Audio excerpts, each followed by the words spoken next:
ማንቸስተር ዩናይትድ በ37ኛ ሳምንት የእንግሊዝ ፕሪሚየር ሊግ ጨዋታ የመጨረሻ የሜዳ ላይ ጨዋታውን ወይ ደግሞ በኦልድ ትራፎርድ የሚያደርገውን በዚህ ዓመት የመጨረሻ ጨዋታ አድርጓል። ይህንንም ጨዋታ 3-2 በሆነ ውጤት ያሸነፈበት መንገድ አለ። ከዚህ ጨዋታ ጋር ታዲያ የሚነሱ ብዙ ነገሮች አሉ። ከነዛ ነገሮች ጋር የምናወራቸው ነገሮች ይኖራሉ። እንደሚታወቀው በተለያዩ ኢቨንቶች የተዋቀረ ነበር ወይም ደግሞ ከተለያዩ ነገሮች አንፃር ይህን ጨዋታ እንድንጠብቀው ሲያደርጉን ነበረ። እነዛ ነገሮች የተከናወኑበት መንገድም አለ። ከዛ ውጭም ደግሞ ሌሎችም ነገሮችን የታዘብንባቸው ነገሮች አሉ። በአጠቃላይ ስለ ጨዋታው አንዳንድ ሀሳቦችን እናነሳለን። ለምሳሌ ያክል ብሩኖ ፈርናንዴዝ 20ኛ አሲስቱን በማስመዝገብ ከቴሪ ዳንኤል ኦንሪ ጋርና እንደዚሁም ደግሞ ከኬቪን ደብሮይነ ጋር ተመሳሳይ የአሲስት መጠን ላይ ለመድረስ ችሏል ማለት ነው። አንድ ጨዋታ ይቀረዋል ብሩኖ ፈርናንዴዝ። በዛ አንድ ጨዋታ ላይ አንድ አሲስት ማድረግ የሚችል ከሆነ ሪከርዱ ሊሰበር የሚችልበት አጋጣሚ አለ። ስለሱም ጉዳይ ምናነሳቸው ነገሮች ይኖራሉ። የብሪያን ምቡሞ ደግሞ የእጅ ኳስም አለ። ምናልባት ማቲያስ ኩኒያ ጎል አስቆጥሮ ነበር አይደለ? ሁለተኛውን ጎል ማስቆጠር የቻለው ማቲያስ ኩኒያ ነበረ። ስለዚህ ማቲያስ ኩኒያ ካስቆጠረው ጎል በፊት ታዲያ ብሪያን ምቡሞ አጨቃጫቂ ኳስ ነበር በእጁ ተነክቷል የሚል በእጁ ነክቶታል አክቹሊ እና አጨቃጫቂ ጉዳዮች አሉ። ስለሱም ጉዳይ የምናወራው ነገር አለ። የፕሪሚየር ሊጉ ምን አለ ስለዛ ጉዳይ የሚለውን ነገር ጨምረን ምናነሳ ይሆናል። ማንቸስተር ዩናይትድ ቤት ውስጥ ደግሞ በዝውውርም ረገድ እንደዚሁም ደግሞ የተጫዋቾችም ሪከርድ የተሰበረበት ወይም ደግሞ አዲስ ሪከርድ የተመዘገበበትም ሁኔታን ተመልክተን ነበር በዚህ ጨዋታ። ሲቀጥል ደግሞ ከማንቸስተር ዩናይትድ አጠቃላይ ቡድኑ ወይም ደግሞ ከቲሙ የተመለከትነው በጣም ተስፋ ሰጪ የሚባል አንድ የስነ ልቦና ጉዳይ አለና ያ ነገር ምንድን ነው የሚለውን ነገር እንደዚሁ በዚህ ቪዲዮ የምንመለከት ይሆናል። በመጨረሻም ደግሞ ማንቸስተር ዩናይትድን ጨምሮ ሌሎች ትልልቅ ክለቦችም እየፈለጉት ያሉት ኤሊየት አንደርሰን በዚህ ጨዋታ ላይ ያስመዘገበውን እንቅስቃሴ ተመልክተን ለምን ሌሎች ክለቦች ማንቸስተር ዩናይትድንም ጨምሮ ለምን እንደፈለጉት በግልጽ የሚያሳየን ነገር ይሆናል ብዬ አስባለሁና ከዛ አንጻር አንዳንድ ሀሳቦችን የምናነሳ ይሆናል። ከእናንተ የሚጠበቀው ታዲያ ይሄንን ቻናል አዲስ ከሆናችሁ ሰብስክራይብ እያደረጋችሁ እንደዚሁም ደግሞ ኮሜንት እያደረጋችሁ ሼር እያደረጋችሁ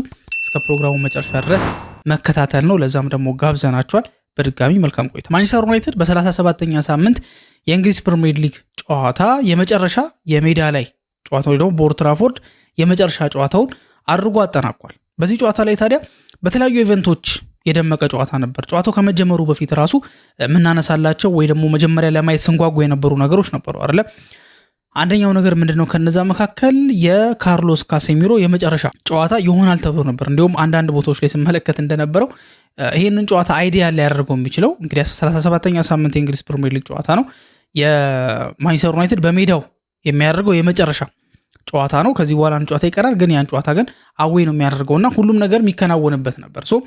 ምናልባት ከብሩኖ ፈርናንዴዝ አሲስት ጋር ተያይዞ ምናልባት እሱ ከኮርነር ኪክ ያሻማውን ኳስ ካሴሚሮ ቢያስቆጥረውና ለካሴሚሮም ጥሩ ስንብት ይሆንለታል፣ ለብሩኖ ፈርናንዴም ስፔሻል የሆነ 20ኛ አሲስት ይሆናል የሚሉ ሀሳቦች ነበሩ። ግን ይሄ ኮርናዎችን ከተመለከታችሁ ብሩኖ ብቻውን አልነበረም ሲመታ የነበረው። ብሪያን ምቡሞም በአንዳንድ ሞመንቶች ላይ እየመጣ ኳሱን ክሮስ ሲያደርግ እንመለከተው ነበርና ብቻውን አልነበረም እንደዛ ሲያደርግ የነበረው። በአጠቃላይ ግን ያው ጥሩ ጨዋታ አድርጎ መጨረሻ ላይ ተቀይሮ ወጥቷል ካርሎስ ካሴሚሮ። አሪፍ የሚባሉ እንቅስቃሴዎች ነበር ሲያደርግ የነበረው። እንደዚሁም ደግሞ ለመሸኛ የሆነውም ዘንድ ደግሞ የቢጫ ካርድም ሰለባ ሆኖ ነበር፣ ማለትም ቢጫ ካርድም ተመልክቶ ነበርና ይሄ ሁሉንም ነገር ያሟላ ወይም ደግሞ ሁሉ ነገር የያዘ የካሴሚሮ ስንብት ነው ተብሎ ተነግሮ ነበረ። ያው ጨዋታው ከመጠናቀቁ በኋላም እንግዲህ እንደዚሁ በመስታወት ፍሬም የተደረገ ልዩ ስጦታ አበርክተውለት ነበረ። ስንብት አድርጓል። የስንብት እንደዚሁም ንግግር ያደረገበትም አጋጣሚ ነበርና ለደጋፊውም የተለየ ትሪቢዩት የሰጠበት መንገድ ነበር። ተቀይሮ ሲወጣም እንዳለ በስታንዲንግ ኦቬሽን ነበር ተቀይሮ የወጣው። ተጫዋቾቹም ደግሞ የማንቸስተር ዩናይትድ ተጫዋቾችን ጨምሮ በቃ የስንብት ይሄ የመልካም እድልና እንደዛ ቻው እየተባባሉ ተመልክተን ነበረ። እንደታሰበውም የመጨረሻ የካሴሚሮን የኦልድ ትራፎርድ ጨዋታ ተመለከትን። ይሄኛው አንደኛው ኢቨንት ነበር። እሱ ብቻ ግን አይደለም፣ ታይረል ማላሲያ ራሱ ሳይቀር እንደዚሁ የ12 ቁጥር ፍሬም ተሰጥቶት ነበረ። እንደሚታወቀው በዚህ ዓመት መጨረሻ ላይ ያው ኮንትራቱ እንደሚጠናቀቅ ይታወቃል። ያው እንደሚታወቀው ደግሞ ማላሲያ ከማንቸስተር ዩናይትድ ጋር ሊቀጥል እንደማይችል የትኛውም ክለብ በዚህ ቦታ ላይ ቢሆን ከሱ ጋር ኮንትራቱን አያራዝምምና በጣም መጥፎ የሚባል ጉዳት ደርሶበት ፎርሙን ማጣቱን ተከትሎ ማንቸስተር ዩናይትድ ለሱ የተለየ ስንብት አዘጋጅቶለት ነበረ። ሲጠበቅ የነበረው ነገር ይሄ ነበር። ማይክል ካሪክም እንግዲህ በዋና አሰልጣኝነት የመጀመሪያ ጨዋታውን እንዳልኳችሁ ነው ይፋ ተደርጎ አይደለም፣ ግን ደግሞ በዋና አሰልጣኝነት ግን የመጀመሪያ ጨዋታውን አድርጓልም ተብሏል። ሲቀጥል ደግሞ ንግግርም አድርጎ ነበርና ሲናገር የስንብት አልነበረም አይደለ? በቃ ከዚህ በኋላ እንገናኝም አይነት ነገር አይደለም። ግን እስካሁን የነበሩት ጊዜያቶች ደስ ይሉ ነበር። አሪፍ ነገሮችን ተመልክተናል። ይሄ ነገር ቀጣይም እንደሚቀጥል ተስፋ አደርጋለሁ ብሎ ነበር ንግግሩን ያጠናቀቀው። በእነዚህ ሁላ ኢቨንቶች ነበር ጨዋታው የተጠናቀቀው። ታዲያ በጨዋታው ላይ ምን ተከናወነ ወደሚለው ደግሞ ስንመለከት መጀመሪያ ላይ የምናገኘው የብሩኖ ፈርናንዴዝ 20ኛ አሲስት ነበር። እንግዲህ በጣም ብዙ ነበር ተጠብቆ የነበረው ይሄ አሲስት እስኪደረግ ድረስ አይደል? ላስት ታይም አሲስት አድርጎ ብሩኖ ፈርናንዴዝ ይሄንን አሲስት እስኪያደርግ ድረስ በመሃል ወደ 8 ያክል ቻንሶችን ክሬት አድርጎ ነበር አሲስት መሆን የሚችሉ ኳሶችን እና የብሩኖ ፈርናንዴዝ ጉዳይ ያው ግልጽ ነው አይደለ? ከዚህ በላይ አሲስቶችን ማድረግ ይችል ነበር። አሁን አልነበረም፣ ለ20ኛ አሲስት አልነበረም። የኛው ጨዋታ ከኖቲንጋም ጋር የተደረገው ጨዋታ ለ20ኛ አሲስት አልነበረም መሆን የነበረበት፣ ከዛ በላይ መሆን ይችል ነበር። አሁን አሲስት የተደረገ ኳስ ሁሉ እንደማይቆጠር ግልጽ ነው። የትኛውም ተጫዋች በእርግጠኝነት ወደ ኦንሪ የድሮ አሲስቶች ጋር ብንመለከት መቆጠር የነበረባቸው ግን ያልተቆጠሩ ኳሶች ይኖሩታል። ኬቪን ደብሮይነ ጋር ብንሄድ 20 አሲስት ላይ ሲደርስ መቆጠር የነበረበት ግን ያልተቆጠሩ አሲስቶችን ተመልክተናል። ግን ደግሞ የብሩኖ ፈርናንዴዝ ግን ለየት የሚያደርገው በተደጋጋሚ ከበረኛ ጋር እንዲጋፈጡ እያደረገ ነበር። በተደጋጋሚ በተለይ ደግሞ ለብራያን ምቡሞ የሰጣት ኳስ ያቺ ኳስ በቃ ጎል መሆን የነበረባት ኳስ ነበረች። ሙሉ በሙሉ ጎል መሆን የነበረባት ኳስ ነች። እንግዲህ በብራያን ምቡሞ ደረጃ ያለ ተጫዋች እንደዛ ሌታል የሆነ በጣም ክሊኒካል የሆነ ፊኒሸር የሆነ ተጫዋች ያቺን ኳስ አግኝቶ ይሳታል ተብሎ አይገመትም ነበር። ግን ደግሞ በሚገርም ሁኔታ ስቶታል። ምናልባት በዚህ ጨዋታ ላይ ያለውን እንቅስቃሴ ለመግለጽና ምናልባት የተገኘው አንድ አሲስት ያው 20ኛ ከመሆኑ አንፃር ስፔሻል ነገር አለው እንጂ ከዚህ በላይ ማድረግ ይችል ነበር የሚለውን ነገር የሚያጠናክርልን ነገር ምንድነው? አንዳንድ ቁጥራዊ መረጃዎችን እየተመለከትኩኝ ነበርና 81% ፓስ አኩሬሲ በብሩኖ ፈርናንዴዝ በኩል ተመዝግቧል። 86 ተቾችን በሜዳ ውስጥ አድርጓል። እንግዲህ ብዙ ነው 86 ተቾችን ማድረግ ማለት። ከ86ቱ ታዲያ 10ሩ ተቾች ቦክስ ውስጥ የተነኩ ናቸው። ብሩኖ የነካቸው 10ሩ ተቾች ቦክስ ውስጥ ናቸው። ከ86ቱ ተች ማለት ነው። 8 ቻንሶችን ክሬት አድርጓል። 8 ቻንሶችን ማለት ነው። እንግዲህ ኢማጂን 8 ቻንስ ክሬት አድርጓል፣ 2 ቢግ ቻንስ ክሬት አድርጓል። ስለዚህ ከ8ቱ ቻንሶች ግማሹ እንኳን ኮንቨርት አልተደረገም። ይሄን ያዙልኝ። ሲቀጥል ደግሞ 2 ቢግ ቻንሶችን ክሬት አድርጓል። ከነዛ 2 ቢግ ቻንሶች ነው አንዱ መቆጠር የቻለው አይደለ? ስለዚህ አንድ አሲስት የመቆጠር የቻለው ማለት ለሱ አሲስት የተደረገለትና እሱ ክሬት ያደረገው ቻንስ ወደ ጎልነት የተቀየረው ማለት ነውና ብሩኖ ፈርናንዴዝ በጣም ክሊኒካል የሆነ ጨዋታ ነበር ሲጫወት የነበረው። አሁን ብቻ አይደለም አመቱን ሙሉ በወጥነት ነበር ሲንቀሳቀስ የነበረው። የመጀመሪያ አሲስቱን ያደረገው እንደምታስታውሱት በ8ኛ ሳምንት የእንግሊዝ ፕሪሚየር ሊግ ጨዋታ ነበር። 7 ሳምንት ሙሉ የእንግሊዝ ፕሪሚየር ሊግ ጨዋታ ላይ ምንም አይነት አሲስት ማድረግ አልቻለም ነበር ብሩኖ። ለምን የሚለው ጥያቄ ቀላል መልስ ነው ያለው። ሲጫወት የነበረው 10 ቁጥር ቦታ ላይ ሳይሆን ወደ ኋላ ተስቦ 6 ቁጥር ቦታ ላይ ነበር። 6 ቁጥር ቦታ ላይ የተጫወተ ደግሞ ተጫዋች አሲስት ማድረግ ይከብደዋል። 8ኛው ሳምንት ላይም ትንሽ እየተጠጋ ስለመጣ ነው። ወደፊት ከተመለከታችሁ 6 ቁጥር ቦታ ላይ ይጀምራል፣ ግን ወደፊት እየተጠጋ እንዲጫወት ይፈቀድለት ነበር። ያኔ ነው አሲስቶችን ማድረግ የጀመረው። ማይክል ካሪክ ከመጣ በኋላ ወሳኙ ተጫዋች ብሩኖ ፈርናንዴዝ ሆነ። ሁሉም ኳሶች በሱ በኩል ነበር የሚያልፉትና 20ኛ አሲስቱ ላይ ለመድረስ ችሏል። ብሩኖም እንግዲህ አሁን ታሪክ ተጋርቷል። የሚቀረው ታሪክ መስበር ማሻሻል ብቻ ነው። አንድ ጨዋታ ይቀረዋል። አንድ አሲስት ማድረግ ከቻለ እንደዚሁ ያንን ሪከርድ ይሰብራል። ካልሆነ ግን ከነ ቴሪ ዳንኤል ኦንሪና ኬዲቢ ጋር አንድ ላይ በእኩል የ20 አሲስት ይቀጥላል ማለት ነው። ሌላኛው ርዕሳችን ደግሞ ስንመጣ በዚህ ጨዋታ ላይ ሌላ የነበረው ኢቨንት ምንድነው? ሁለተኛው ጎል ሲቆጠር ብራያን ምቡሞ በጎሉ ቢልድ አፕ ላይ ማለትም ለብራያን ምቡሞ ኳሱ ሲደርሰው ልክ ኳሱን ያረጋጋበት መንገድ ተርን አድርጎ ከዛ በኋላ የመታበት መንገድ በእጁ ነክቶት ነበረ። ከዛ እሱ ሲመታው ብሎክ ተደረገና መልሶ ሚሊንኮቪችን ይመስለኛል ፊቱን መቶት ሲመለስ አገኘውና ማቲያስ ኩኛ ጎሉን አስቆጠሩ። ታዲያ በእጁ ነክቶ ነበረ ብራያን ምቡሞ። የትኛውም ሰው አይቶት ብራያን ምቡሞ በእጁ እንደነካ ማወቅ ይከብደዋል ብዬ አላስብም። ይታወቃል። ግን ቫር ታየ። ከዛ በኋላ ግን ጎሉ ጸደቀ እና የፕሪሚየር ሊግ ማች ሴንተርም በትዊተር ወይም ደግሞ የአሁን ኤክስ አካውንታቸው ላይ ይፋ እንዳደረጉት ከሆነ ይሄ ኳስ ሊሻር ማለት ይሄ የእጅ ኳሱ ማለት ነው የእጅ ኳስ የተባለው ነገር ሊቀር የቻለውና በእጅ ኳስ ምክንያት ጎሉ እንዳይሻር የተደረገበት ምክንያት ምንድነው? አንደኛ አክሲደንታል ነው የሚል ነገር አንብቤያለሁ። ሲቀጥል ደግሞ በፕሪሚየር ሊጉ ከተመለከታችሁ ልክ የእጅ ኳስ የሚሉት ሃንድቦል የሚባለው ነገር መጀመሪያ ሌላ አካልን ነክቶ ለምሳሌ ኳሱ መጣና ሆዱን ነክቶት እጁን ቢነካው ምናልባት እጁ ከተፈጥሯዊ ቦታው በጣም ካለቀቀ በስተቀር ብዙ ጊዜ ሃንድቦል አይባልም። ይሄ ብቻ አይደለም፣ ከጎን ያለውን ሂፕ ነክቶ ሊሆን ይችላል፣ ወይ ደግሞ ከጎን ያለውን ነክቶ እጁን ቢነካ መጀመሪያ የነካው አካል የትኛው ነው የሚል አሰራር አለ። ትክክል ነው አይደለም? ከዚህ በፊት እንደዚህ አይነት ነገር አልነበረም። ዘንድሮ ግን ይሄን ነገር ኖቲስ እያደረግን ነው። ምናልባት ፔሬራ በዚህ ጉዳይ ላይ ብዙም ደስተኛ አይደለም። ይሄ ምናልባት በጣም ወሳኙ ጨዋታ ቢሆንስ ኖሮ በዚህ ጨዋታ ምክንያት ከሊጉ የመወረዳችን ያለመወረዳችን ጉዳይ የሚወሰንስ ቢሆን እንዴት እንደዚህ ይደረጋልና ምናልባት ይሄ ነገር በተደጋጋሚ ስናየው ነበር ብሎ ተናግሮ ነበር። እና እኛ የክለብ ሰዎች ተሰብስበን ስብሰባ ማድረግ አለብን። ይሄ ጉዳይ ላይ ሁሉንም እየጎዳ ነው ያለው፣ ወጥነት ይጎለዋል። አሁን ምን እንደሆነ የእጅ ኳስ ምን እንደሆነ ራሱ እንደ አዲስ ነው እየተማርኩኝ ያለሁት ብሎ ነው የተናገረው። ስለዚህ የፔሬራ ሐሳብ ምንድን ነው? ይሄ ኳስ ለማንቸስተር ዩናይትድ በተለየ መልኩ ጥቅም ተሰጥቷል ሳይሆን አመቱን ሙሉ ግን ሲደረግ የነበረው የእጅ ኳስ ይሄ አይዲያ እጅ ኳስ የሚባለው ነገር አይዲያው በጣም ተቀይሮ ሌላ ደረጃ ላይ ደርሷል። ስለዚህ የሆነ ልባት ያስፈልገዋል። ተሰብስበን መወሰን አለብን፣ ይሄን ነገር አድሬስ ማድረግ አለብን ብሎ የተናገረበት አጋጣሚ ነው የነበረው። እውነት ለመናገር ከዚህ በፊትም ፕሪሚየር ሊግ ላይ ያየነው ነገር ነው። ስለዚህ በዚህ ሲዝን ህግ ከሆነ ትክክል ነው። ቀጣይ ግን ሊሻሻሉ የሚችሉ ነገሮች ይኖራሉ ወይ?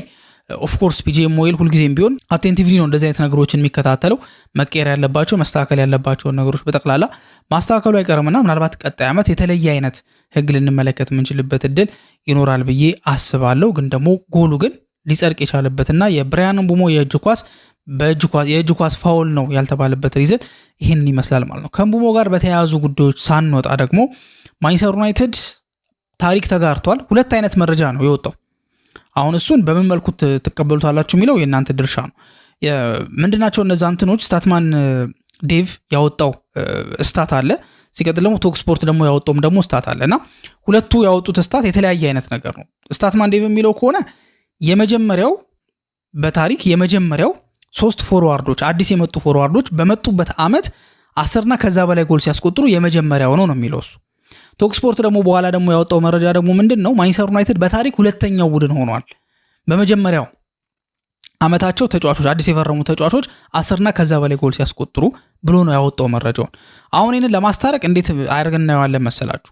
ለምሳሌ ያስቆጠሩት የማንቸስተር ዩናይትድን ጎል ያስቆጠሩት ተጫዋቾች ብራያን ምቡሞ፣ ማቲያስ ኩኛና ቤንጃሚን ሴስኮ 11 ጎል ነው ያላቸው። ሶ በአጠቃላይ 31 ጎል ነው ማስቆጠር የቻሉት እና አጥቂዎች ናቸው ሶስቱም አይደለ። ከዛ በኋላ በአጥቂ ደረጃ ብሎ ነው ስታትማን ዴቭ ያወጣው። ስለዚህ ምናልባት በስታትማን ዴቭ አካሄድ ከሄድን ፖዶልስኪ፣ ዢሩና ካዞርላ ናቸው ለአርሰናል በመጀመሪያ ሲዝናቸው 10 እና ከዛ በላይ ጎል ያስቆጠሩት። አይ ቲንክ 11 ጎል መሰለኝ ያስቆጠሩት እና እነዚህ ተጫዋቾች አሉ። አሁን ምናልባት የሚያጨቃጭቀው ነገር ምንድነው? ፖዶልስኪ እና ዢሩ ኦፍኮርስ አጥቂዎች ናቸው። ካዞርላ ግን ወደ ኋላ የሚሳብ ተጫዋች ስለሆነ ሞሮፍ ወደ ነምበር 10 ቦታ ላይ የሚጫወት ስለሆነ አጥቂዎች ውስጥ አይካትም። ስለዚህ እነ ብራያን ምቡሞ ታሪክ ሰርተዋል የሚል ሐሳብ ነው ያለው። ግን በሁለቱም መንገድ ግን ማንቸስተር ዩናይትድ የተለየ ሪክሩትመንት ነው ያደረገው ማለት ነው። በዚህ አጋጣሚ የምናየው 31 ጎል አስቆጥሯል ማለት ማንቸስተር ዩናይትድ እስካሁን ነው የምላችሁ አንዱ የተቀረውን ጨዋታ ሳይጨምር 66 የፕሪሚየር ሊግ ጎሎችን ያስቆጠሩት። ከ66ቱ ጎል 31ዱ በአጥቂዎቹ ነው የተመዘገበው ሲባል አስቡት። 31ዱ ማለት ነው ኦልሞስት ግማሽ ያሉ ሊሆን እኮ 2 ጎሎች ብቻ ናቸው የቀሩት። 2 ጎል ቢያስቆጥሩ ኖሮ እነዚህ ተጫዋቾች ግማሹ ማንቸስተር ዩናይትድ ያስቆጠሩ ጎል ግማሹ በአጥቂዎቹ የተገኘ ነው ይባላል። እና እንግዲህ ይሄ ዝውውር ደግሞ ሶስቱም ደግሞ አዲስ ፈራሚዎች ናቸው፣ በዩኒዮስ የተደረጉ ዝውውር ነውና ምናልባት በዝውውር ፖሊሲያቸው ላይ ያደረጉት ማሻሻያ እንዴት አድርጎ እየካሳቸው እንደሆነ በዚህ ቁጥራዊ መረጃ መመልከት እንችላለን ብዬ አስባለሁ። ከዛ ውጪ የማንቸስተር ዩናይትድ ሜንታሊቲ ደግሞ ማውራት አለብን ብዬ አስባለሁ። ያ ሜንታሊቲ ምንድነው? በሁለት አይነት መንገድ ነው የተመለከትኩት እሱን ነገር። አንደኛው ምንድነው? ይሄን ጨዋታ ካያችሁት ከነጥብ አንጻር ለማንቸስተር ዩናይትድ የሚሰጠው ምንም ፋይዳ የለም። ወደ ቻምፒየንስ ሊግ ማለፉን አረጋግጧል። ሶስተኛው ነው እንደሚጨርስ አረጋግጧል። ለምን ሊቨርፑል ተሸንፏልና በአስቶን ቪላ። ሁለተኛና አንደኛው ነው እንደማይጨርስ ደግሞ ካለው ይሄ ማቴማቲካሊ ካልኩሌት ስታደርጉት እዛ ጋር እንደማይደርስም ደግሞ እርግጥ ነው። ስለዚህ ምንም የሚጫወቱት ነገር የለም የተለየ ይሄ ለነጥብም አይደለም ቻምፒየንስ ሊግም አይደለም ለምንም አይደለም የሚጫወቱት። ግን ደግሞ እዚህ ጋር ነው ሜንታሊቲው የምትመለከቱት። ሞር እያንዳንዱ ጨዋታ ማሸነፍ አለብን ማለት ያ ጨዋታ ለቻምፒየንስ ሊግ ለማለፍም ይሁን ደርቢም ይሁን አይሆንም የትኛውም ነገር ይሁን ብቻ ግን እስከ ተጫወትን ድረስ ማሸነፍ አለብን የሚል ሜንታሊቲ እነዚህ ተጫዋቾች ውስጥ የሰረጸ ይመስላል። ምናልባት ከሰንደርላንድ ጋር የነበረውን ጨዋታ ካያችሁት ዩናይትድ ዲፌንሲቭሊ ጥሩ ነበር። በእርግጥ በረኛው በጣም ሲጋለጥ ነበረ፣ ግን ቢያንስ አልተቆጠረበትም አይደለ። በዚህኛው ጨዋታ ላይ ደግሞ እንዴት አድርገው በቃ 29 የጎል ሙከሮች እኮ ናቸው የተሞከሩት፣ 8ቱ ኦን ታርጌት ናቸው።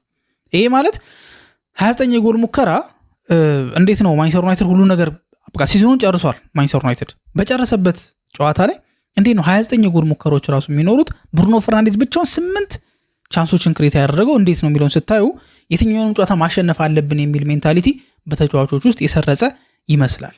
ይሄ አንደኛው ነው። ሁለተኛው ደግሞ ምንድነው ለብሩኖ ፈርናንዴዝ አሲስት እንዲመዘገብለት ተጫዋቾቹ እንዴት ሲጥሩ እንደነበር ተመልክታቸዋል አይደል? እንዲሁም መጣራቸው በጣም በዛና ኦቨርቲንክ ማድረግ ጀምሩ፣ መሳሳትን መፍራት ሲጀምሩ፣ እንዲሁም የማይሆኑ ስህተቶችን መስራት ጀምሩ።